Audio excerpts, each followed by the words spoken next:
In this Sikha, the Rebbe explains the connection between Yud Beis Tamuz, Yud Beis Yud Gimel Tamuz, the Chag HaGeula of the Friedrich Rebbe, with the Parshias of Chukas and Balak, as they are connected, Mechubarim, Chukas and Balak.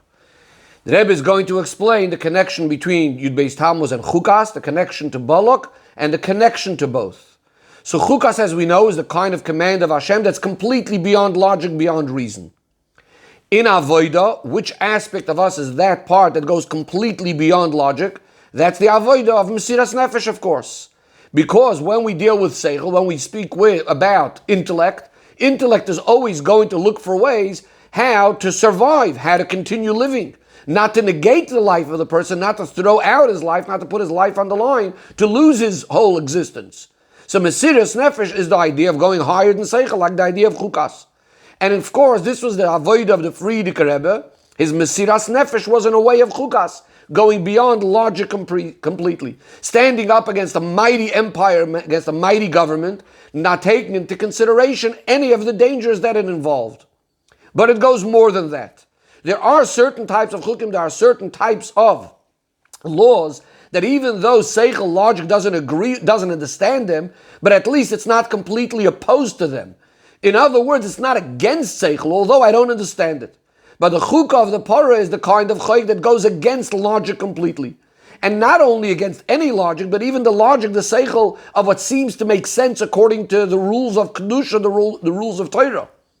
Says the Rebbe, this is actually why when we call the Parsha Chukas, we don't call it, as it says in the Pasuk, Chukas HaTorah, we don't call it Chukas HaTorah, we call it Parshas Chukas. Because really this law, this chayk that we're speaking of here, is something that's completely higher and against Seichel. Which Torah, of course, is the idea of Chachma, Hashem's Chachma, of course. But it's still the idea of Chachma, and Chukas means going completely beyond any form of logic. In a similar way, says the Rebbe, by Mesiras Nefesh, we also have two types of Mesiras Nefesh. You could have a Mesiras Nefesh that's somewhat connected to some kind of calculation, true a calculation of Kedusha, but still some sort of reckoning and calculation. That means you might check, am I really obligated in this particular case to have the Mesiras Nefesh or not? That would be called like Chukas HaTorah. But then there's a kind of Mesiras Nefesh where you're not making any calculations whatsoever. This is coming because of the core essence of the Yid, that in its very deepest level is connected to the essence of Hashem, even higher than Torah. And this is what we call Chukas, just plain, not even Chukas HaTorah. And again, this is what we saw by the Friedrich Rebbe. His way of spreading Torah and Yiddishkeit, obviously it involved many things. He sent Rabbonim, he sent Shachtim, he built mikvahs, he built yeshivas. But the main thing that the Friedrich Rebbe was arrested for was because of his dedication to education, educating Tinoike Shel Beis Rabba and little children. That was his main koch. And you might ask the question and make the calculation. Why does he have to do something that according to nature doesn't seem to have any possibility for success? To teach the adults, that wasn't officially illegal in Russia. The bigger problem that they really went against him was because of his involvement with little children. And here we're speaking about children that are not even obligated to do mitzvahs, etc. Furthermore, he's putting in danger all of his other activities. So why doesn't he dedicate himself more to the things that have more of a chance of success? And the answer is what we said before. This is the idea of Chukas. This is a Mesiras Nefesh that goes beyond all sorts of cheshbonis, calculations and reasons. As a Nasi, the Friedrich Rebbe needs to be concerned with all of Klal Yisrael. If you're not going to have the little children learning Torah, you won't have the adults eventually. Even though, according to nature, it doesn't seem to be any chance for success, and he's endangering all of his other activities, he still goes for it all the way. The Rebbe says this avoid of the Friedrich Rebbe in a way of Chukas, we actually saw throughout his whole Nasias, the 30 years of the Friedrich Rebbe's Nasias, which could be divided generally into groups of 3 periods. You had the first time, the one we were just discussing, the Mesiras Nefesh in Russia. Then the Friedrich Rebbe is in Poland. The Friedrich Rebbe is spreading Chassidus over there, but there are many other Frum Yidden that are not so happy with the Friedrich Rebbe's way of doing things. And the Rebbe uses the term that says by Yosef, Vayekanu Bayechov. The other Yidden were jealous of him and try to put up obstacles and so on, and he needs to put up with that. Then the Friedrich Rebbe comes to America, the next set of 10 years, where he has to fight the attitude of America, that America is different, that this is not the place for Yiddishkeit. Now, each one of these places is very different to the other. In certain ways, each type of Mesiras Nefesh has its own unique challenges. which are not similar and maybe more difficult than the other. Whether it's Mesiras Nefesh in the literal sense, obviously that seems to be the greatest one. But then there's another one when you have to deal with other of his own brethren, other Frum Yidden, and not to be nispal from that. Or he has to go against the whole current in America and not to be nispal from those that are laughing at him, etc. How could you have that same level of Mesiras Nefesh in every single type of avodah? Usually if you have a certain geschmack or a koch in a certain avodah, that's the one where you're going to put yourself into completely. It's only the Mesiras Nefesh that comes from the very deepest essence of the neshama that goes beyond all the divisions. That's what brings out that kind of Mesiras Nefesh that the Frierdiker Rebbe had, that no matter what the situation was, he has that deepest Mesiras Nefesh. So this is all the Chukas aspect, the connection of Yud Beis Tamuz to Chukas, beyond reason completely. Now the Rebbe focuses on Balak. Balak was the greatest anti-Semite. He hated the Yidden, it says in Chazal, more than anybody else. Now, even though the Yidden weren't going to be attacking him, and he knew that, he just can't tolerate the Metzias of a Yid, the existence of a Yid.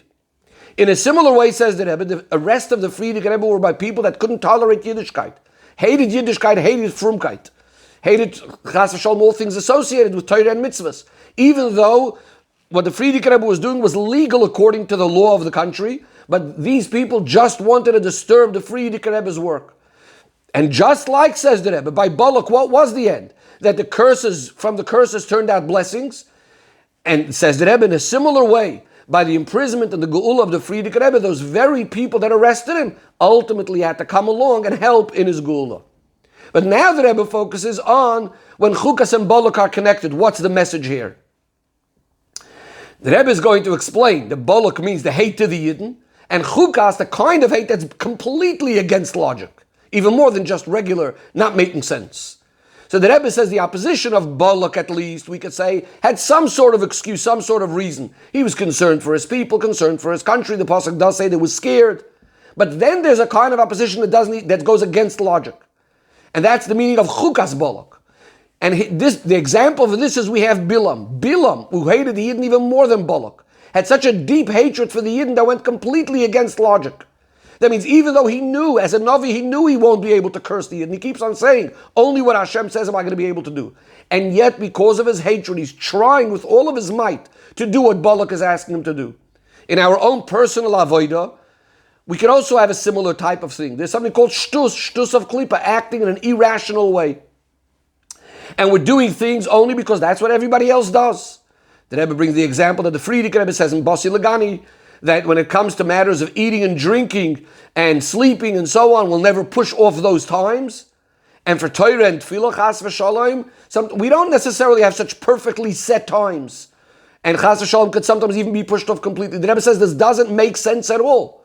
So in a certain way, this is like the Chukas-Balak attitude. The Balak is that absolute not making, against Yiddishkeit, the shtus, and in other words, not doing things the way he was supposed to be doing them. And the Chukas, it's going in a way of against Seichel. It doesn't even make sense we should be acting in that way.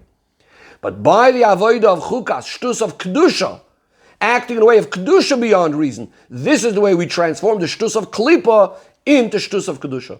And again, applying this back to the story of the Frierdiker Rebbe, the people that opposed the Frierdiker Rebbe wasn't just, as we said before, that there was no good reason for it. But it went completely against logic, in a way of Chukas-Balak. In other words, the hate itself is in a way of Chukas. And the Rebbe explains, it was sadly the people that arrested the Frierdiker Rebbe, some of them were Yidden, and the Rebbe refers to one of them who was actually a grandson of Hasidim. He in fact said to the Frierdiker Rebbe, my grandfather carried the bags of your grandfather, that's the Rebbe Maharash, I would like to carry your bags as well. On another occasion, he actually called the Frierdiker Rebbe. In other words, he's recognizing who the Rebbe is. And furthermore, the Frierdiker Rebbe actually warns him and says you're going to end up being punished for this, which is what ends up happening. And yet, sadly, his hate is in a way going completely against logic. He knows the truth deep down inside, and yet he's fighting the Frierdiker Rebbe.